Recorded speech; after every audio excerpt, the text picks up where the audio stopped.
খবর 24 সাথে আপনাকে স্বাগত। নতুন নতুন খবর জানার জন্য আমাদের চ্যানেলে চোখ রাখুন। নমস্কার, খবর 24 আপনাকে স্বাগত। দর্শক, সস্ত্রীক দিলীপ ঘোষের দীঘায় জগন্নাথ মন্দির দর্শন, মুখ্যমন্ত্রী মমতা বন্দ্যোপাধ্যায়ের সঙ্গে সাক্ষাৎ জানিয়ে তুঙ্গে রাজ্য এবং রাজনীতি। বিতর্কে এমন পর্যায়ে পৌঁছেছে যেখানে বিজেপিরই অনেকে রাজনীতির সমীকরণের অন্য গন্ধ পেতে শুরু করেছে। বিজেপির প্রবীণ নেতা তথাগত রায় তো বলেই দেন, এর মধ্যে যে রাজনীতির গন্ধ রয়েছে সেটাকে অস্বীকার করাটা খুব ন্যাকামি হবে। কোন পথে যে উনি চলেছেন তারই একটা আভাস কিন্তু আমরা পাচ্ছি। বঙ্গ রাজনীতিতে প্রশ্ন ঘুরপাক খেতে শুরু করেছে, দিলীপ ঘোষ কি তৃণমূলে যাচ্ছেন? TV9 বাংলার এক্সক্লুসিভ সাক্ষাৎকারে সেবারে মুখ খুললেন দিলীপ ঘোষ।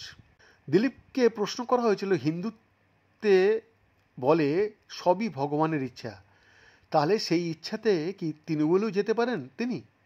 সরাসরি দিলীপের উত্তর, ইচ্ছে হলে হতে পারে, কোথাও ওপরে চলে যেতে পারি, তৃণমূল কি?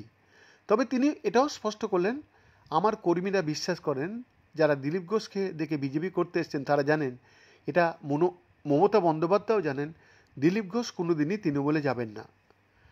দিলীপ ঘোষ এটাও দাবি করলেন, দল রাজনীতির ঊর্ধ্বে মানুষ হিসাবে অনেকের সঙ্গেই তার ভালো সম্পর্ক, আর সেটা ধর্মেরও ঊর্ধ্বে।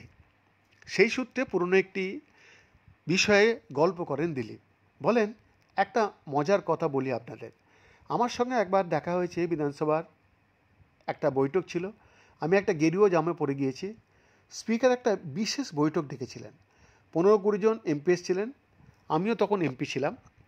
তখন মান্নানদা আর ববিদা এসে আমাকে দুদিক থেকে জাপটে ধরেছিলেন, বললেন, দুই মুসলমান দেখছো, তোমাকে চেপটে দেবো।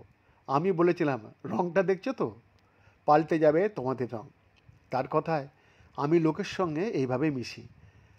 আমি মান্নাদার বাড়ি গিয়েছি, সোমেন মিত্রের বাড়ি গিয়েছি, তারা তো কেউই পার্টির লোক ছিলেন না, আমি বন্ধুত্ব করতে পারি বলে পার্টিটা বেড়েছে। প্রসঙ্গত, দীঘার জগন্নাথ মন্দিরের উদ্বোধনের দিন সস্ত্রীক নিমন্ত্রণ রক্ষা করা আর মুখ্যমন্ত্রীর সঙ্গে তার সাক্ষাতে কম জলগোলা হয়নি বা হচ্ছে না। দলের ভিতরেই তাকে অনেক ক্ষোভের মুখে পড়তে হচ্ছে। সুকান্ত মজুমদার থেকে শুরু করে কৌস্তব বাগচিও তার বিরুদ্ধে কথা বলেছেন, যদিও পাশে দাঁড়িয়েছেন বেশ কয়েকজন। এহেন পরিস্থিতিতে দিলীপের ভবিষ্যৎ রাজনৈতিক প্ল্যানিং নিয়েও কথা উঠতে শুরু করেছিল। এবার তার সমাপতন বলা যেতেই পারে। বৈদ্যনাথ দাসের রিপোর্ট, খবর 24/7।